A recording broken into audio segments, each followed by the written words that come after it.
Entonces,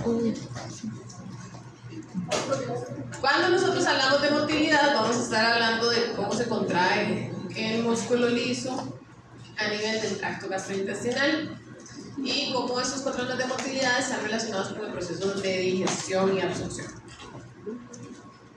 Dentro del tracto gastrointestinal nosotros podemos tener diferentes tipos de motilidad. Podemos tener contracciones aisladas, que son contracciones solitas. Podemos tener patrones de segmentación, en donde tenemos segmentos que se contraen, seguidos de segmentos que se relajan, intercalados entre sí. Entonces este se contrae, este se contrae, mientras este se relaja y este otro se relaja.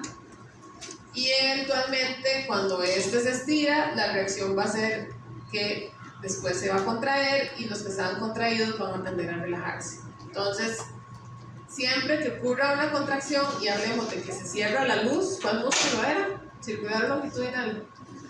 Circular, exacto. Entonces, cuando se contrae el músculo circular, cierra la luz, entonces todo el contenido que esté ahí adentro pues va a tender a moverse, ¿verdad? Como cuando uno agarra, no sé, un globo lleno de harina, que uno le hace así y la harina agarra por cualquier lado, ¿okay? Si nosotros contraemos y por alguna razón hay un segmento que está un poco más tenso, pues las sustancias van a tender a irse, o el contenido va a tender a irse a donde esté más relajado, ¿okay? Entonces, ese es el caso del peristaltismo. En el caso del peristaltismo, nosotros vamos a tener un sitio que se contrae y otro sitio que se relaja. Cuando yo aprieto acá, vean que si yo aprieto en este punto de segmentación, el contenido puede ir a agarrar a cualquiera de los dos lados, porque ambos lados, tanto en la dirección oral como en la dirección caudal, están relajados. Sin embargo, el peristaltismo, vean que en la dirección oral, o sea, en la dirección anterior a donde ocurre la contracción, permanece cierto tono de músculo y no está completamente relajado. Entonces, cuando yo presiono acá, el contenido va a tender a irse a donde le ofrezca menos resistencia. Y donde le ofrece menos resistencia es el segmento que llamamos segmento receptor, que es el que estaría totalmente relajado. Entonces, cuando yo aprieto acá, el contenido va a tender a irse a donde ofrece menos resistencia y por lo tanto únicamente se va a mover en una sola dirección, que es hacia el segmento que está más relajado, ¿sí? Entonces, mientras la segmentación mueve el contenido a ambas direcciones y eso ayuda a que ese movimiento de contenido adentro empiece como a revolverse con lo que está llegando en ese sitio, en ese momento, la peristalsis o el peristaltismo es un movimiento en el que voy a tener un único segmento de contracción, un único segmento de relajación que va a hacer que el contenido se mueva siempre en una dirección. Entonces, primero se contrae en este punto, se relaja en el siguiente y el contenido se va a mover hacia acá. Cuando el contenido se mueve aquí, van a haber señales mecánicas y químicas que van a hacer que este pedacito que estaba relajado sea el siguiente en contraerse. Y cuando este se contrae, entonces vamos a tener que el contenido sigue avanzando al siguiente segmento. Eventualmente, cuando el contenido llega acá, va a generar un reflejo que hace que este se contraiga y se relaje el siguiente, y así vamos moviendo el contenido en una única dirección. ¿Okay? Entonces, el peristaltismo es esa contracción que ocurre y mueve el bolo de forma unidireccional. ¿Okay? Vamos a tener que tenemos entonces dos segmentos: el segmento propulsor, que es en el que se va a contraer el músculo liso circular, el músculo liso circular o músculo circular, y vamos a tener el segmento receptor, que es donde se va a contraer, donde se va a relajar el músculo circular. Okay, entonces vamos a tener que a lo largo de los plexos, principalmente el plexo mientérico, que dijimos que era el que controlaba más la parte de contracción muscular, vamos a recibir señales que pueden ser la distensión, que sería ese estiramiento mecánico, o por ejemplo señales químicas de alimentos que vengan en el quimo o en el alimento, y eso va a generar entonces la activación de neuronas sensoriales que van a llegar al plexo, y a nivel del plexo se van a dar la integración del reflejo. Eso quiere decir que el peristaltismo es un reflejo de tipo primario, ¿okay? De nivel 1, que sería el sistema nervioso central.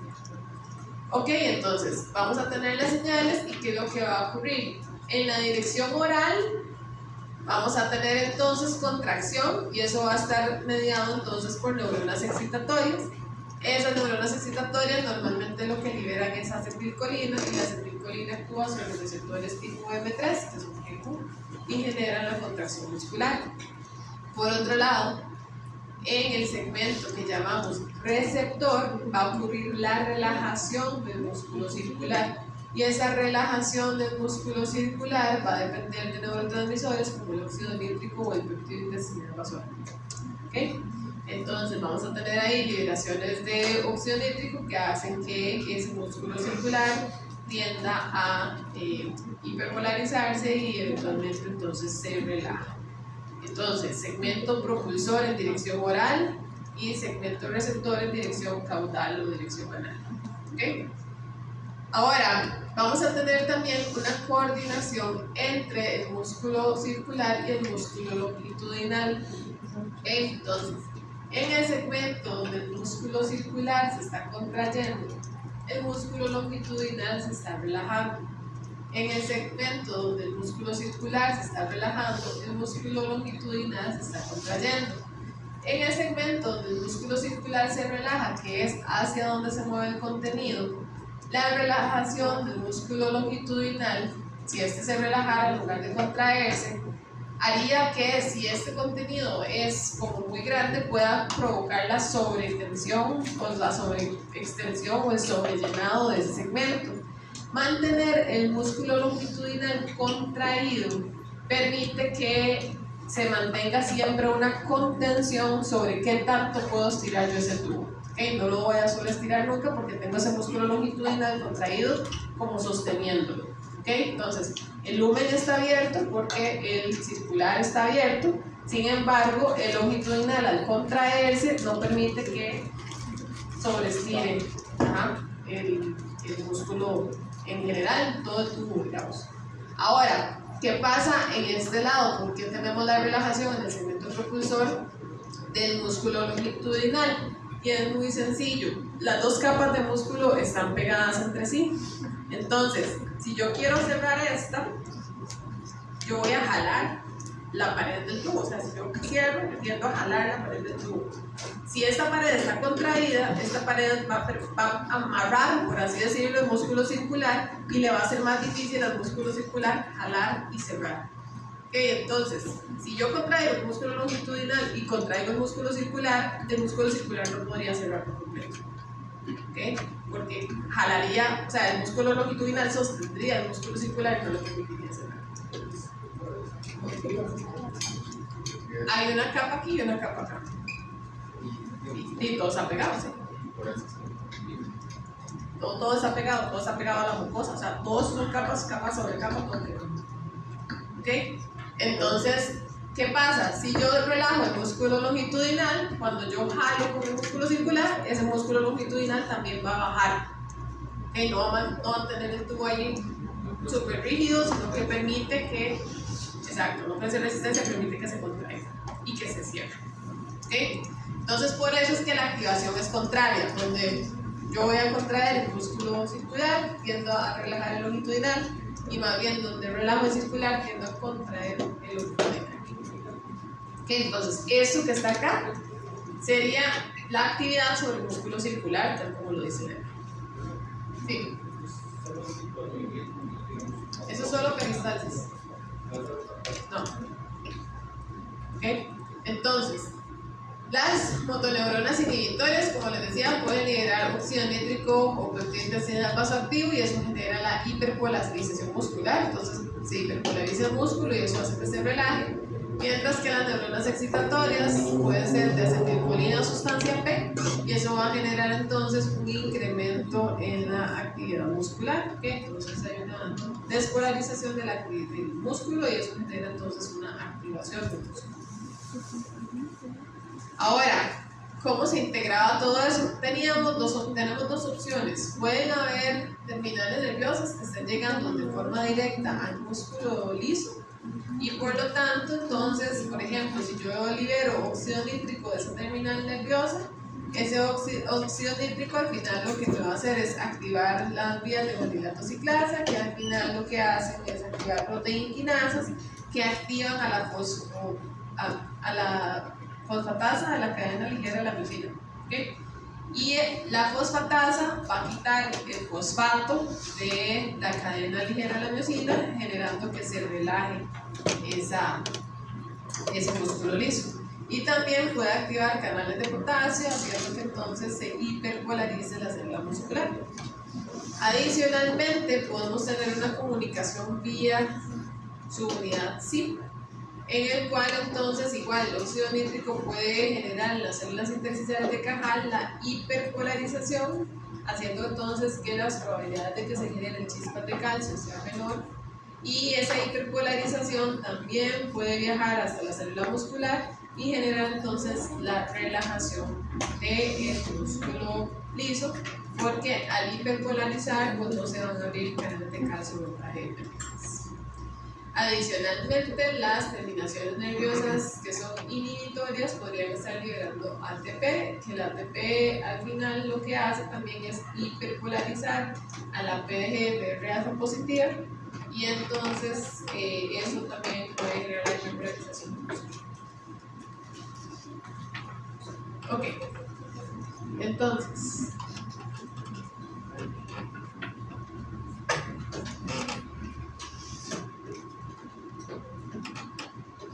de nuevo, ¿qué neurotransmisor incrementa entonces la actividad del músculo liso? Acetilcolina o oxígeno.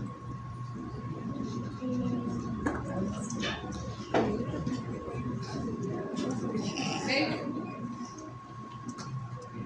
Entonces sí, acetilcolina incrementa. ¿Sí? Eso estamos muy claros. Entonces siempre que vamos a acetilcolina, vamos a pensar en que hay un incremento de la actividad.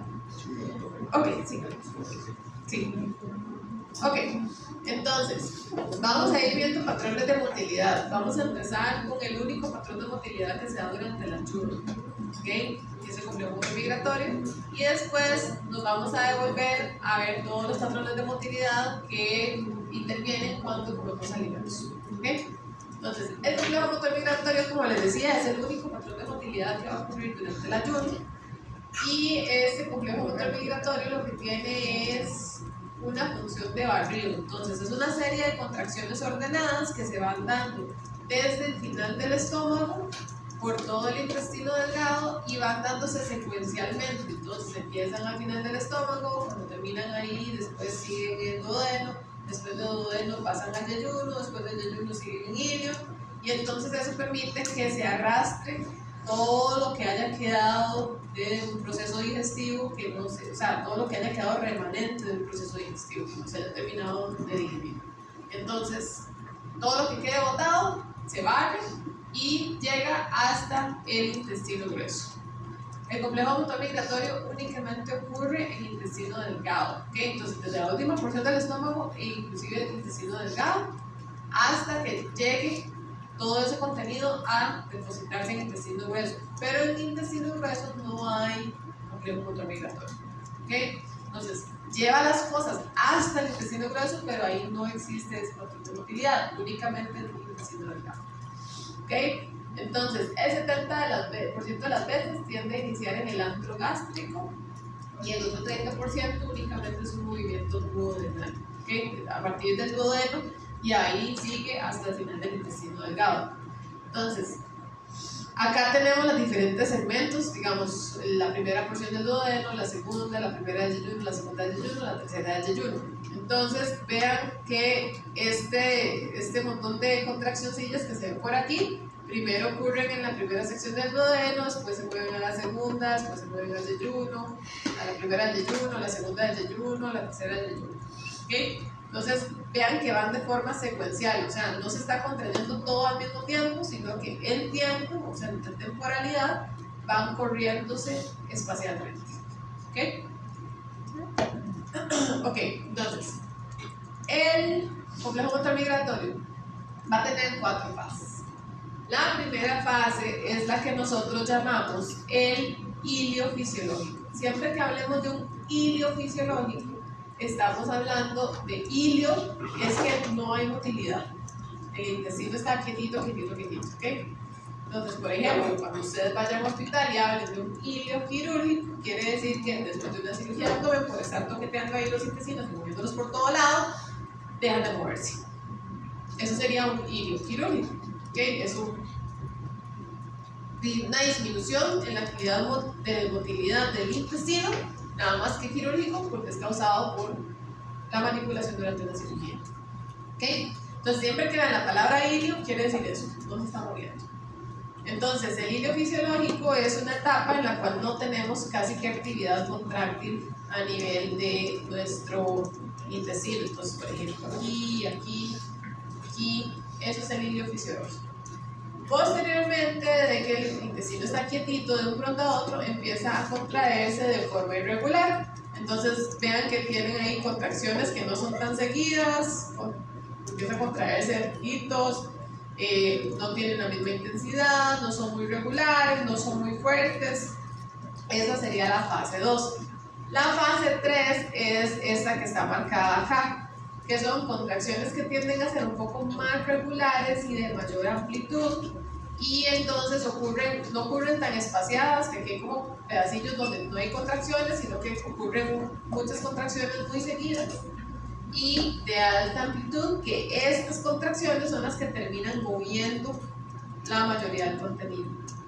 Y después empieza a disminuir poco a poco la actividad hasta que llegamos otra vez a la fase 1. Entonces, esta disminución de la actividad es la fase 4.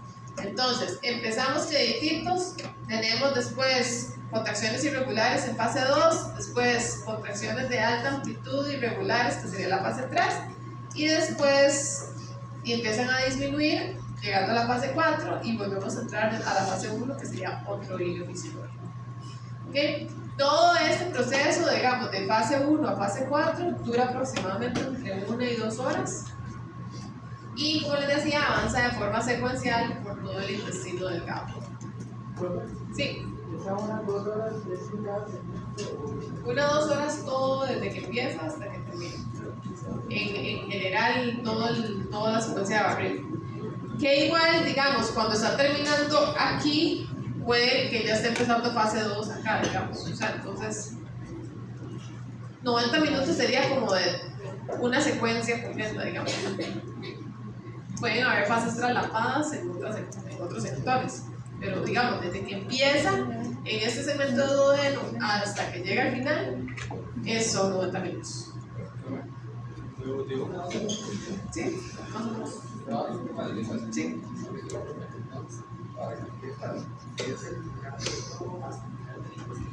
Delgado.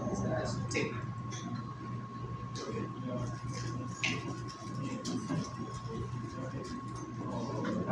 ¿Sí? Háganlo. La función es barrido. O sea, la función es limpiar la casa antes de que empiece el próximo periodo de indes. Básicamente. ¿Ok? Entonces, ¿cómo es que se da o cuál es el mecanismo detrás del complejo motor migratorio y por qué es que el complejo motor migratorio se va a dar principalmente en periodos de ayuno? ¿Ok? Se va a dar en periodos de ayuno porque cuando nosotros estamos comiendo alimentos y hay secreciones gástricas o secreciones intestinales, si hay alimentos, esas secreciones se van a revolver con los alimentos. Entonces no se van a acumular nunca porque van a estar ahí revolviéndose con los alimentos y haciendo su función digestiva.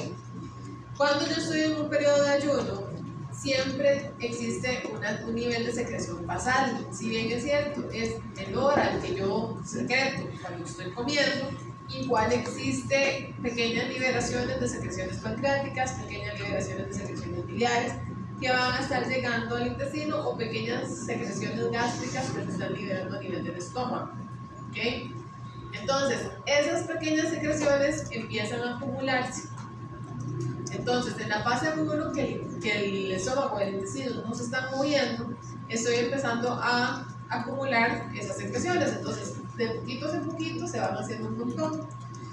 Esa acumulación de secreciones va a empezar a estimular a las células enterocromafines. Las células enterocromafines liberan serotonina. Entonces, esa serotonina va a empezar a activar las neuronas aferentes intrínsecas, que son las neuronas aferentes que son propias del sistema nervioso entérico. ¿Okay? Entonces, esas neuronas aferentes que están dentro del mismo sistema nervioso entérico van a empezar a activar al músculo liso. Y eso entonces empieza a que entre más secreciones acumuladas, más activación de las neuronas aferentes y más actividad del músculo liso. ¿Ok? Entonces, aquí en esta fase, en la fase 1, estaríamos acumulando las secreciones. Y una vez que se alcanza un punto crítico de secreciones y hay una suficiente liberación de serotonina y una suficiente estimulación de estas neuronas aferentes, empezamos a mover ese músculo. Y esas contracciones van a ser bastante irregulares. Entonces ahí estaríamos pasando ya de una fase 1 a una fase 2 de contracciones irregulares. ¿Okay? ¿Qué va a pasar? Cuando nosotros empezamos a mover el intestino, generalmente las secreciones tienden a aumentar un poquito. O sea, entre más movamos el intestino, también se estimulan más y más las secreciones. Entonces, estimulamos más a las secreciones, vamos a estimular entonces más liberación de serotonina y vamos a empezar en un sistema de retrocontrol positivo. Adicionalmente, agregamos el patrón de empezamos a contraer ese músculo y ese aumento de presión que genera ese músculo también va a incrementar ahora la liberación de otra hormona que se llama la motilina, que ya habíamos hablado de ella. Entonces, la motilina, con esos aumentos de presión causados por el músculo, la contracción del músculo liso, va a empezar a estimular también cada vez más la liberación de serotonina por parte de las células enterocromafines. Por lo tanto, entre más contraigo, más motilina, entre más motilina, más serotonina, y entre más serotonina, más estimulación de esas células aferentes, y más contracción, más motilina, más serotonina, más contracción, y así vamos, ¿ok? ¿Qué va a pasar? Que va a llegar un punto en que la liberación de serotonina es tan masiva que ya no solamente va a estimular a las neuronas aferentes intrínsecas, sino que también va a empezar a estimular a las vías aferentes vagales. Entonces ya la señal no solamente está llegando al sistema nervioso entérico, sino que también está llevando al sistema nervioso parasimpático. ¿Okay?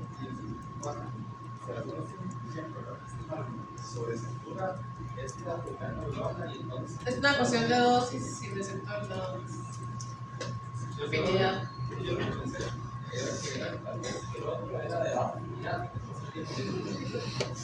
El de baja afinidad puede estar, pues sí, puede estar en vagal. ¿Ok? Entonces, eso me va a empezar a hacer entonces que entre más estimulación vagal, voy ahora a contraer todavía más ese músculo liso, porque voy a estar todavía teniendo más señales estimulatorias que están llegando a ese músculo liso. Y entonces ahí empiezo en ese retrocontrol positivo hasta que paso de fase 2 a fase 3. Entonces ya en fase 3 tengo toda la estimulación sobre las neuronas aferentes intrínsecas y toda la estimulación vagal a full, lo que hace entonces que ya el músculo empiece a contraerse un montón. Y entonces cuando yo entro en fase 3, ¿qué va a pasar? Que voy a tener contracciones muy fuertes que van a mover el contenido. Entonces todas las secreciones que estaban ahí acumuladas, que fueron las que iniciaron todo el proceso, van a moverse. Y voy a volver al punto de inicio, en donde casi no había secreciones, y tengo que volver a entrar en una fase 1 en donde se acumulen esas secreciones de forma que pueda reiniciar este proceso. Sí.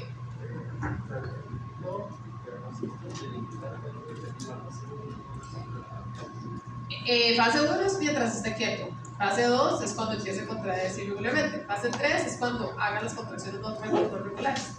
Y fase 4 es cuando ya está bajando la actividad otra vez para llegar a fase 1.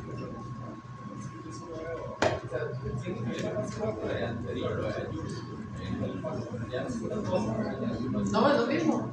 Fase 1, 2, 3, 4. Las 4 fases son complejo motor migratorio. Entonces, fase 1 se acumulan las secreciones. Cuando ya tengo suficientes secreciones y empiezo a generar contracción muscular, ya estoy empezando a pasar de fase 1 a fase 2. Ya cuando estimulo vagal, empiezo a pasar a fase 3. Y una vez que limpio todo el contenido que está en el intestino, quito este estímulo y por lo tanto empieza a bajar la contracción y paso a fase 4. Y después, cuando ya se detiene todo, vuelvo a iniciar en 1. Va bajando, baja la actividad. Y después fase 1, que se queda quietito hasta que ya vuelva a acumular secreciones. Sí.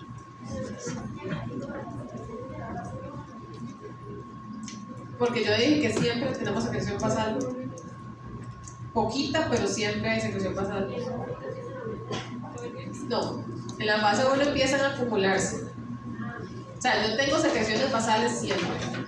Como yo no estoy moviendo absolutamente nada, las secreciones que lleguen a un lugar se van a quedar ahí porque yo no estoy moviendo nada. Están ahí, entonces quedan quietitas.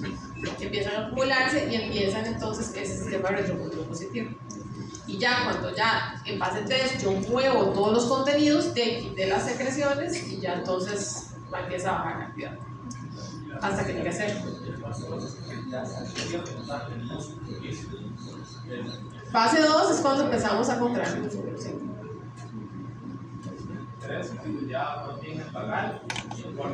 Sí, o sea, siempre en el 3 también tenemos músculo liso activo. Lo que cambia es qué tan intenso está la actividad del músculo.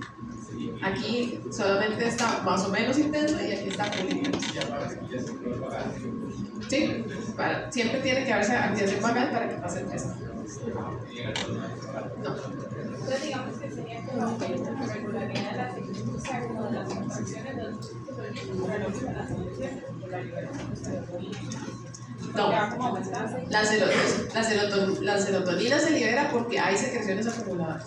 Pero cuando aumentan, digamos, las secreciones, o sea, todo eso se cayó todo. Entonces, que sea el aumento de la regularidad de las contracciones. Porque entra un ciclo de retrocontrol positivo, en donde entre más serotonina voy a contraer y entre más contracción voy a tener más presión, tienden a incrementar también un poco las secreciones, pero como no estoy contrayendo tan fuerte, no se mueven, entonces siguen acumulándose y entro en un loop de retrocontrol positivo hasta que ya sí contraigo full, que es la fase 3, y ya muevo todo lo que estaba empezando el sistema, que era la acumulación de secreciones. Simple y sencillamente, al mover las secreciones, cesa el estímulo inicial y entonces empieza a decrecer. No, porque está en ese y tienen que esperar otra vez, entonces a que el intestino esté ahí sin moverse para que vuelva otra vez a acumular suficientes secreciones. Por eso la fase 1 en general, digamos, si uno la ve aquí, la fase 1 en general tiende a ser más larga, digamos, que una fase 3. Porque la fase 1 es todo el periodo que tiene que pasar ahí quedito hasta que se acumulen las secreciones suficientes y vuelva a iniciar. Sí. ¿Quién define esa secuencia de acción? Porque me imagino que debe ser vagal. Es lo que empieza de uno. Siempre empieza o en antro o empieza autoadeno. Sí, pero ¿quién define, digamos, este movimiento? Es principalmente por un asunto de densidad de células y densidad sobre todo de las que liberan motilina. Hay más motilina al inicio. Ajá, sí. Entonces, principalmente es por una densidad celular, que no el intestino, digamos, el duodeno no es igual que el intestino del yeyuno ni quimio. Entonces, por una densidad celular, normalmente empieza ahí. Y ya después, como que nada más se va moviendo.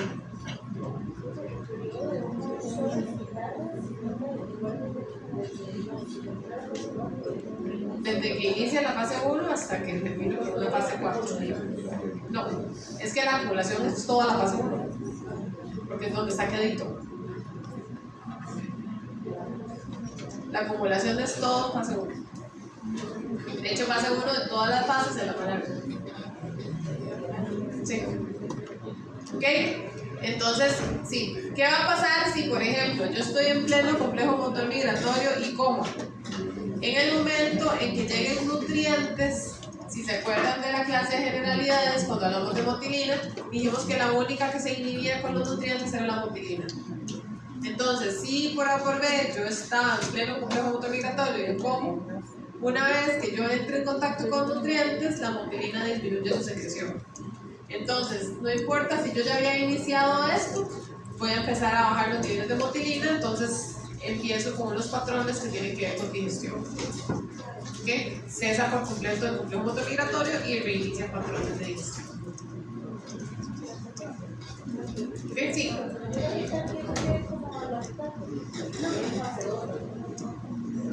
No, porque digamos, eso dura 90 minutos, o sea, un ciclo.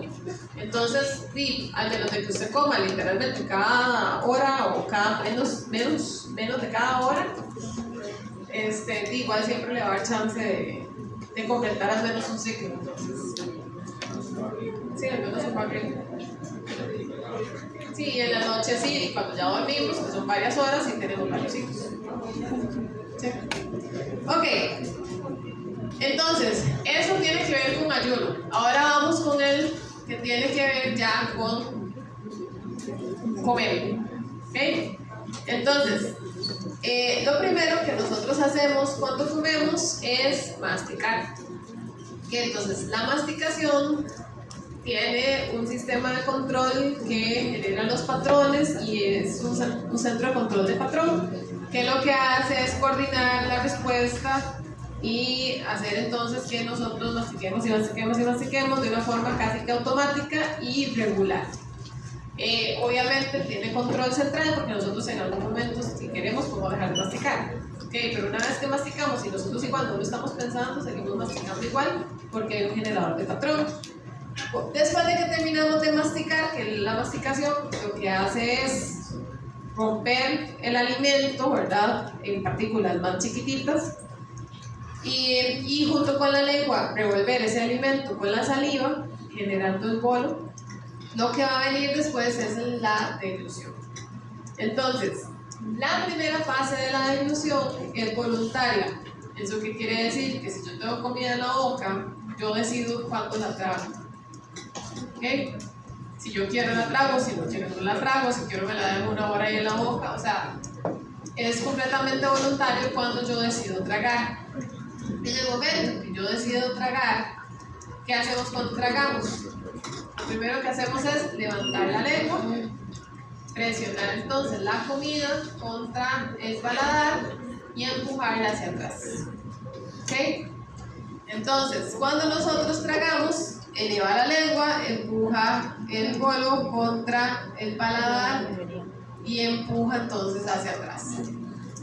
Una vez que el alimento o el bolo ha entrado en contacto con el paladar blando y lo empuja, vamos a activar mecanorreceptores.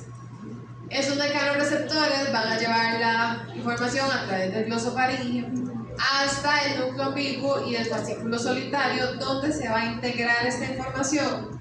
Y entonces vamos a tener eferencias vagales que lo que van a actuar es sobre esta musculatura de la faringe, haciendo que se vaya contrayendo secuencialmente y entonces ayude a bajar al bolo. ¿Ok? Entonces, sí.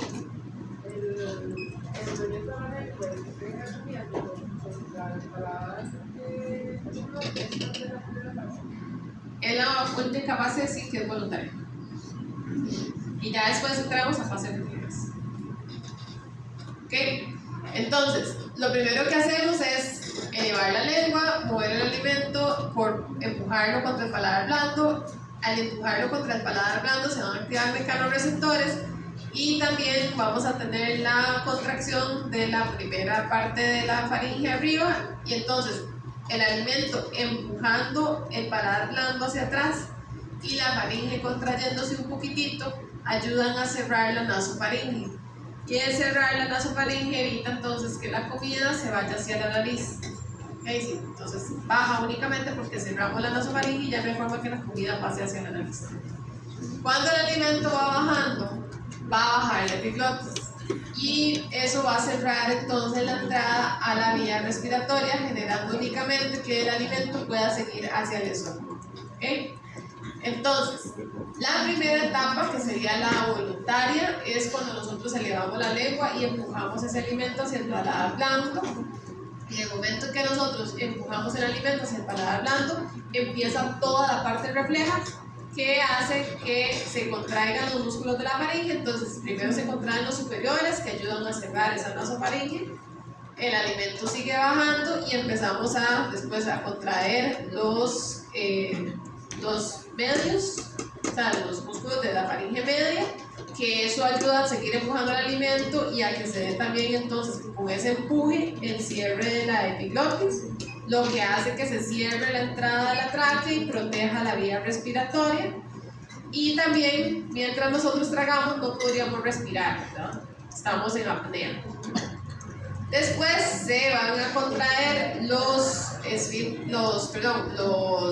músculos de la faringe baja y al mismo tiempo se va a dar la relajación del esfínter esofágico superior. Entonces, esa relajación del esfínter esofágico superior lo que permite es que cuando empujen los músculos de la faringe, el alimento pueda seguir hacia el esófago, ¿okay? Y después, apenas pase el alimento, el esfínter esofágico superior vuelve otra vez a ganar tono y vuelve otra vez a contraerse. ¿Okay? Entonces, el esfínter esofágico superior siempre está contraído, únicamente se relaja en la deglución justo cuando ya está por pasar el alimento por ahí. ¿Okay? ¿Qué? Se ve cerrado. Ok, entonces vamos a ver peristaltismo en el esófago y después ya damos pausa. Sí. Ajá.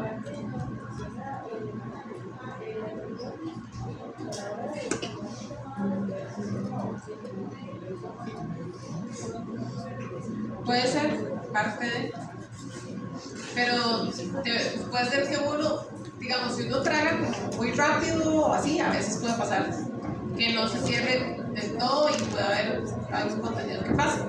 Pero igual existen receptores a nivel de la vía respiratoria que pueden sensar irritación y demás y generan toda respuesta refleja, que es la tos.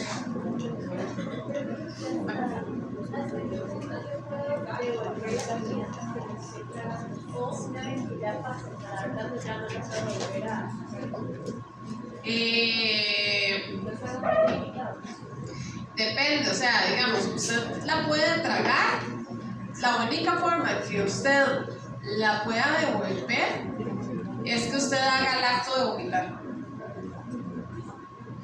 O sea, si usted está tragando y usted no hace absolutamente nada para tratar de devolverla, pero la única forma que usted la puede tratar de devolver es hacer que va a vomitar. Entonces, cuando usted saca la lengua, lo que hace es que se abra el esfínter esofágico superior. Entonces ahí hay como capacidad de volver y eventualmente con la presión que uno hace así, termina de vomitar. Pero sí tiene que hacer el acto de vomitar.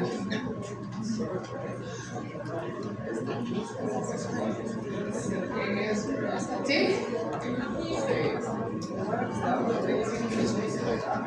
Con la devolución. Sí, ¿sí? Ok, entonces el esófago es una estructura que va a estar en su primera porción rodeada de músculo esquelético y en su segunda porción de músculo liso. ¿Okay? Entonces, en la primera porción donde ocurre, donde tengo músculo esquelético, eso va a estar gobernado por neuronas somáticas, ¿verdad? Que van a estar siendo controladas por el centro de la deglución.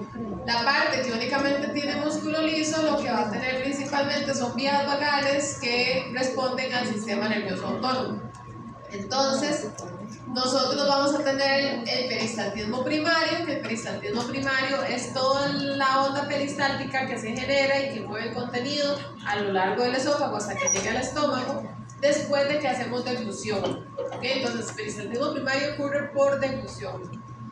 Y lo que va a ocurrir entonces es que esta línea punteada, la primera, es cuando yo trago. Entonces, cuando yo trago, se contrae la faringe, se relaja, vean que aquí baja un toquecito, se relaja el esfínter esofágico superior e inmediatamente cuando pasa la comida ya se vuelve a contraer y empieza a contraerse la parte muscular de la primera porción del esófago, entonces es esta contracción de acá.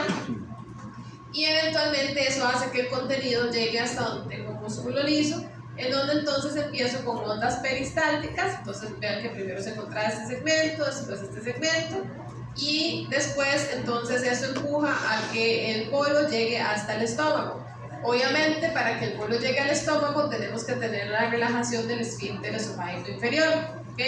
Entonces vean que el esfínter esofágico inferior se relaja, también estimulado despuesito de la deglución. Entonces yo trago y se da la relajación del esfínter esofágico inferior, que se mantiene relajado hasta que termine la onda peristáltica de pasar el contenido al estómago. ¿Okay? Entonces, contrario, digamos, al esfínter esofágico superior, que se abre rápido y se cierra rápido, el esfínter esofágico inferior permanece abierto por unos segundos un poquitito más largos, mientras recorre todo el polo, todo el esófago, hasta llegar al estómago. La presión que puede generar la contracción. Ok, el peristaltismo secundario ocurre únicamente en la porción de músculo liso del esófago, y el peristaltismo secundario generalmente se asocia a la llegada de contenido a esta porción del músculo liso. ¿Okay?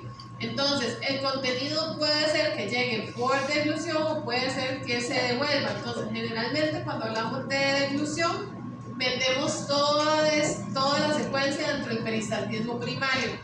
Entonces, el peristaltismo secundario estaría más asociado a que si por A o por B tenemos una devolución de contenido desde el estómago hacia el esófago va a responder a la devolución del contenido generando una onda peristáltica que haga que ese contenido tienda a devolverse. ¿Okay? Y la peristalsis ocurre tal cual lo vimos, que tenemos un segmento propulsor, un segmento receptor, y en el segmento propulsor se libera acetilcolina y en el segmento receptor se libera óxido nítrico. Sí.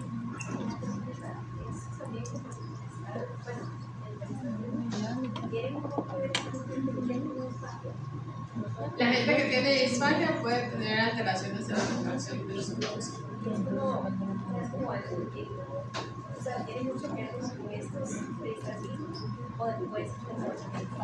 Depende del nivel al que tenga disfagia, pero generalmente la disfagia está asociada más a una mala contracción a nivel de faringe o de la primera porción del esófago, que es más de músculo esquelético. Generalmente. Sí.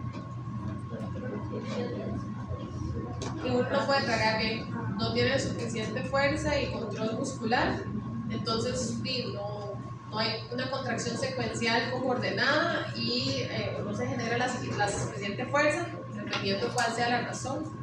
Y obviamente entonces no podemos bajar el alimento de la forma adecuada, entonces si la persona no puede tragar bien. Depende que cuál sea la causa de la disfagia y si se puede tratar de otra forma o no. Sí. Entonces, por eso es que estaría relacionado con el control. Por control motor. Son neuronas motoras. Sí. O como enfermedades autoinmunes que afectan también nervios. ¿El qué? El secundario, a la segunda porción del esófago donde hay músculo liso. ¿Ok? ¿Sí? Músculo liso, músculo esqueleto. ¿Ok? Entonces, estos reflejos de peristaltismo secundario son reflejos vagovagales, que entonces la aferencia es vagal y la eferencia es vagal. O sea, los receptores que vamos a tener aquí, que sensan el estiramiento, sensan la composición química y hacen que se genere una onda peristáltica que devuelva el contenido en la segunda porción del esófago, ese tipo de reflejos, la vía aferente es vagal y la vía eferente también es vagal.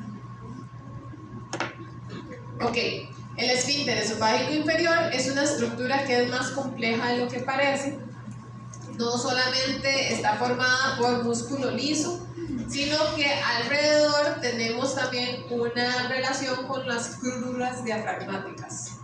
Entonces, el esófago está metido literalmente pasando entre el diafragma, ¿verdad? Entonces, las fibras, las cruras diafragmáticas van a tener también una relación muy estrecha con ese esfínter esofágico inferior. De ahí, sí, cruras. ¿Ok? Entonces, tenemos al diafragma y literalmente el esófago está pasando en medio del diafragma. O sea, entonces, esa relación genera lo que llamamos una barrera de alta presión.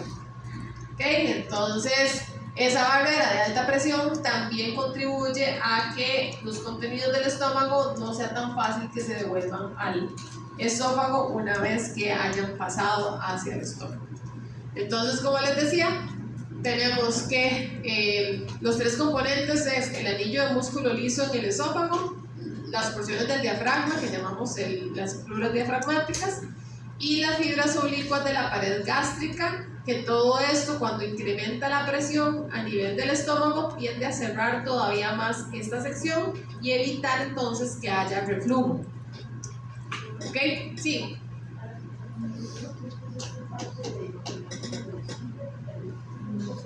¿A las qué?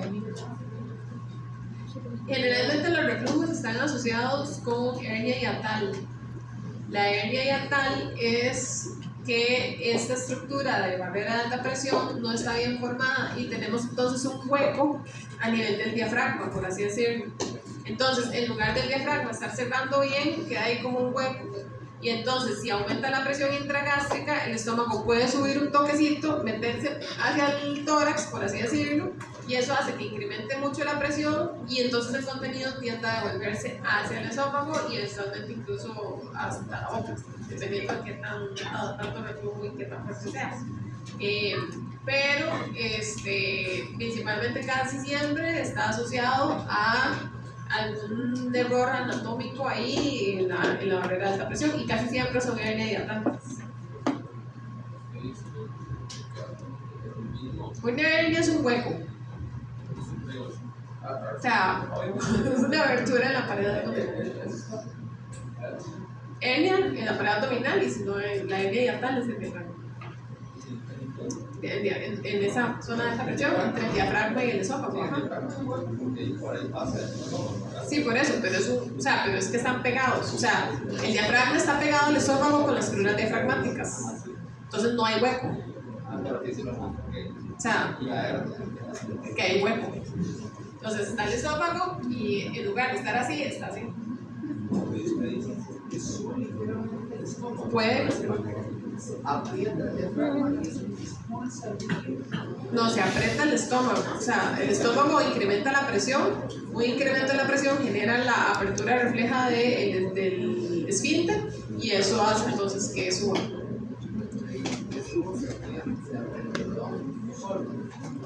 Pueden tener incrementos de presión por múltiples razones.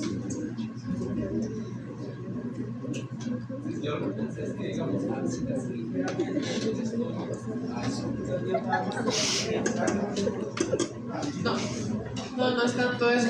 Puede, está más relacionado a presiones intragástricas que pueden subir por diferentes razones. ¿Ok? Sí. ¿La qué? El esófago, bueno, el esfínter esofágico, la barrera de alta presión y asegurarse de que todo lo que llega al estómago no salga de ahí y no se vuelva. Ok, entonces el esfínter esofágico inferior puede relajarse durante la deglución, ¿verdad? Ya vimos que tenemos activación del núcleo tracto solitario, el núcleo ambiguo, eso hace que las fibras vagales lleguen al esfínter, liberen óxido nítrico y eso genera entonces la relajación del esfínter esofágico inferior. Pero también el esfínter esofágico inferior puede relajarse de forma espontánea y transitoria si tenemos distensión en el fondo y el cardias. Entonces, si tenemos incrementos en la presión y se distiende el fondo y el cardias del estómago, podemos generar relajaciones del esfínter esofágico inferior. Y eso, por ejemplo, nos da los eructos, por ejemplo, si el aumento de la presión lo está generando gas, una vez que se relaja el esfínter esofágico inferior y pasa el gas, pasa por las cuerdas vocales y eructamos. ¿Okay? También puede dar la relajación transitoria durante el vómito, que hay un incremento en presión a nivel de duodeno y estómago, y eso genera entonces que el esfínter se abra. Y también en casos de reflujo, donde podemos tener excesos de presión que generen entonces que haya una apertura rápida y genere entonces que suban los contenidos gástricos. Normalmente, cuando hay reflujo, podemos tener adicional una peristalsis retrógrada que hace que en lugar de bajar el contenido, que debería ser lo normal, podría subir un toquecito más. Entonces, ahí podríamos sentir entonces un poco más, que llega un poco más arriba ese reflujo. ¿Okay? Pero sí, básicamente. ¿Okay? Entonces, 15 minutos de recreo y vamos con para que les